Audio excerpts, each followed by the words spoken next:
What's up, guys? Chase fan number 9 here, and today I want to talk about last night's truck race. As you guys all know, it was an elimination race, and I tell you, last night's race did not disappoint. The race had everything: blown engines, crashes during qualifying, and 5 wide racing, and it doesn't get any better than that. I'm like, wow. Fortunately, we saw the end. We saw the championship title hopes for Grant Enfinger and Johnny Sauter come to an end last night, thanks to 2 blown engines. And with that, the rest is history. I'm telling you, last night's race, that race was the shit right there. And let's see.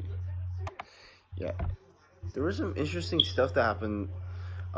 First off, for qualifying, we had 2 drivers, Jesse Iwuji and Tyler Hill.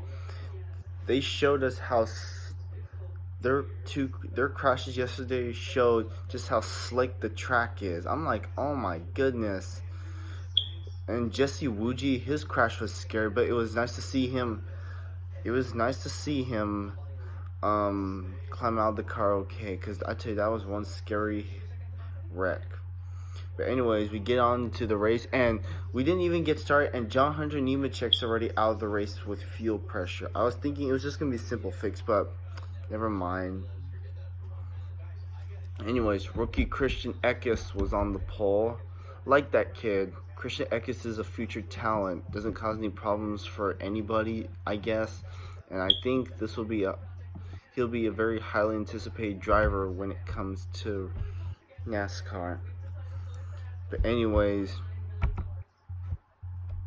so green flag waves, and we're already 4 laps in, and already Ross Chastain takes the lead. He stays in the lead, but it's not long before we have our first caution, and it's for none other than regular season champ Grant Enfinger. Unfortunately, the defending winner of the September Las Vegas race. It seems like his time in the playoffs has been cut short. Hey, that's racing for you. But anyways, we got back racing, and we made to the end of stage 1. And there were battles throughout. There was battles between Christian Eckes, Ross Chastain, and Austin Hill. I think those top 3 drivers were the trucks to beat last night. And I guess Brett Moffitt, because I saw Brett Moffitt up there. Anyways, yeah, so Chastain, he did sweep the stages, so that was pretty cool. Some drivers got points, like Ben Rhodes, Todd Gilliland, Brendan Poole, Tyler Ankrum, and Gus Dean. Those are some notable drivers. Tyler Ankrum, he was on the verge of being eliminated, and I thought it would be over. I'd be shocked if he had gotten eliminated. It's not that I didn't want him to get eliminated. I think Ankrum's got it in him for the championship. So, we went racing. We go 4 laps. On the first lap of the restart, they were racing 5 wide coming off turn 4. I'm like, how did they not wreck it? Because I tell you, man, this 5 wide thing, I'm telling you, that thing was pretty cool to see. Sorry guys, I didn't get a video of that, but it is what it is. But anyways, we didn't get, so that all happened, and then we go back racing, and guess what happens? You think after Grant Enfinger blows up, guess who blows up next? Johnny Sauter, and then Matt Crafton. I'm like, wow. My nose is itchy. Yeah. Wow, 2 catastrophic engine failures, both from Thor Sport trucks, or should I say 3 Thor Sport trucks. I'm like, wow. I'm like, is something wrong with the engines this week?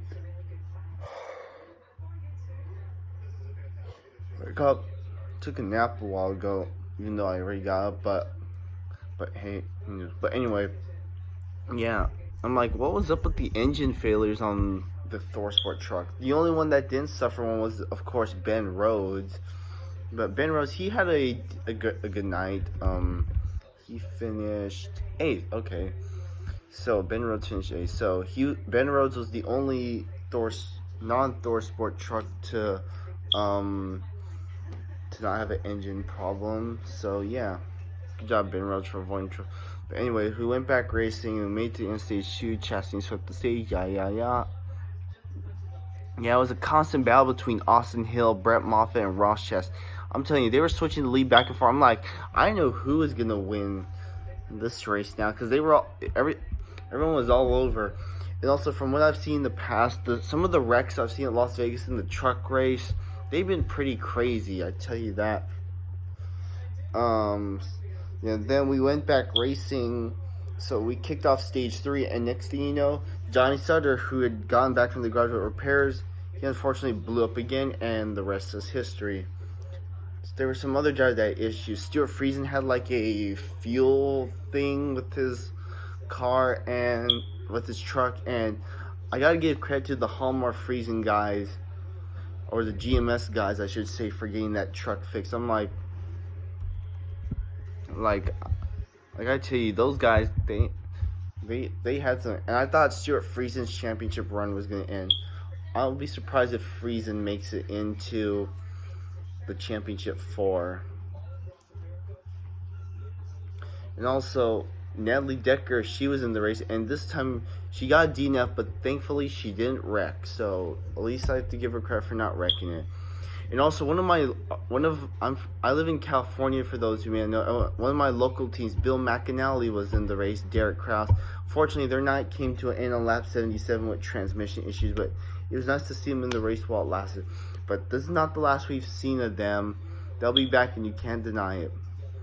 Anyways, Justin Johnson, he was driving a cool-looking paint scheme on his 08 truck. Too bad he didn't make the race in that truck.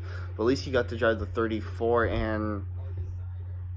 and get into the 34 machine for Kart Idaho Racing. And if I look at the thing, yep, it's nice to see new teams like that in the sport. So at least I have to give credit to Justin Johnson for keeping his truck clean and moving out of the way in terms of the lap traffic. And I see that his last start was in 2011, and he only got 1 top 10. Okay, and he made 4 truck starts. Okay, that's not bad. And he, in 2 of the 4 races, he finished on the lead lap. So, good job, Justin Johnson. I know it was a long time ago, but it is what it is. But yeah. So, anyways, we went back racing, and then Tyler Dipple blew an engine. I'm like, I tell you, there were lots of engine failures throughout the race, I tell you. But anyways, yeah. Another Tyler Ankrum during that last green flag run, which was the longest of the race, 48 laps. He too had engine fears, that he was in fear of dropping a cylinder. And I tell you, I gotta admit, he did have report something, but he managed to hold on to that truck all the way till the end. And I have to give credit to Ankrum and his team for doing so. And also another thing, speaking of DGR, another local driver from California, Dylan Lupton, was in the field. He finished pretty decent. He finished 10th. Okay. Wow, another top 10 for my man Dylan Lupton. I tell you, I think he's very often with DGR. I'm like, someone hire Dylan Lupton full time, please. By the way, some other drivers that had good runs were Anthony Alfredo and that guy, Tony Marakovich. I tell you, he was having a good run too. Cody Robaugh was having a good run. So was Gustine. So, right. Spencer Davis was having a good run despite coming to pit road with a tire. And it looks like he hit the wall too. But anyways, yeah, it was nice to see him in the race. So, good job to those guys. Anyways, so we went back racing after Tyler Dipple's blown engine, and I wasn't sure if fuel was gonna play an issue because they were like, I felt like they were right there, but unfortunately they weren't. But it is what it is. And there were several strategies that came into play. Some drivers pitted, some chose to stay out and all that. But hey, I tell you, just gotta do what you gotta do. Anyways, so unfortunately, Ross Chastain's truck became so tight to the point that Austin Hill managed to track him down with 12 laps to go and managed to take the lead. I'm like, don't have a problem with Austin Hill winning. I like the kid. If he makes the championship four, I'll be surprised. But I know Chastain won. You know Chastain won the Smash a Watermelon last night. But unfortunately, it didn't get to happen. But hey, it is what it is. So yeah, Austin Hill managed to track down Chastain because of either the lap traffic or the truck becoming too tight. And Austin Hill holds off he and Moffitt to win none other than the World of Westgate 200. That was a good race. Moffitt was up there. Unfortunately, he faded somehow, and I already noticed quickly towards the end of the race. So yeah.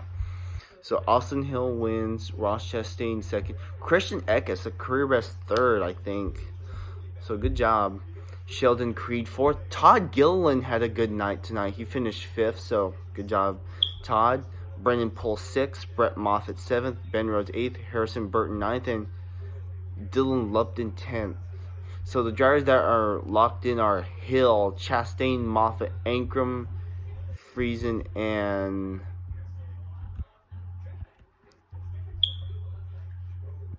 Matt Crafton. Yeah, I'm thinking Johnson, but yeah. So Enfinger and Sauter eliminated. If you were a fan of those guys, sorry, but hey, it was fun while it lasted. And Chastain had the most dominant truck, leading 88 laps. Austin Hill, who was consistent all night, finished 29th. Led 29 laps, so good job to those guys. So, yeah, I'm looking forward to this next round, especially this first race of this next round, knowing that it's going to be Talladega. So, who knows? We could get a surprise winner. But anyways, that's going to do it for this video. Thank you guys for watching. Make sure to comment, like, and subscribe. Hit the bell down below to get notifications for all my videos. Thank you guys for tuning in every day. Today is the Truck Series, the Xfinity Series race at Las Vegas, and it's the final race before playoffs, and I'll see you all soon. Anyways, that's about it. Thank you guys for watching. I'll see you guys all in the next video, and until then, have a good one, everyone. Bye-bye.